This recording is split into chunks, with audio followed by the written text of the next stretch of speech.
இரட்டை சகோதரர்களை மணந்த இரட்டை சகோதரிகள்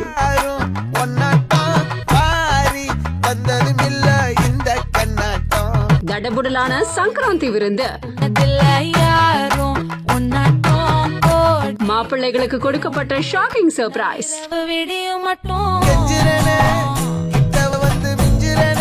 இந்த வீடியோவை Ram Lakshman Twins and Rose Lily Creations அப்படிங்கிற இந்த இடத்துல இவங்க போஸ்ட் பண்ணிருக்காங்க. கனமோ ஸ்பெஷல் அப்படின்னு கொடுத்திருக்காங்க. ஆமாங்க, கோதாவரி சைடுல புது மாப்பிள்ளைகளுக்கு, அதாவது கல்யாணமாகி ஃபர்ஸ்ட் பொங்கல் வருது இல்லையா, அந்த டைம்ல மாப்பிள்ளைகளுக்கு விருந்து கொடுக்கறது வழக்கமான ஒண்ணு. அப்படிதான் இவங்களும் இந்த இரட்டை சகோதரர்களுக்கு தன்னோட இரட்டை சகோதரிகள் மகளையும் கொடுத்து அதுக்கப்புறமா அவங்களுக்கு விருந்தும் வச்சிருக்காங்க. செம்மையான விருந்துங்க. மாப்பிள்ளைங்க 2 பேருமே ரொம்ப சந்தோஷமா இருக்காங்க. லட்சக்கணக்கான குடும்பங்கள், கோடிக்கணக்கான கனவுகள். தமிழ்நாடு அரசு ஒவ்வொரு குடும்பத்திடமும் கேட்கிறது, உங்க கனவை சொல்லுங்க. தமிழ்நாடு அரசின் வரலாற்று சிறப்புமிக்க முன்னெடுப்பு.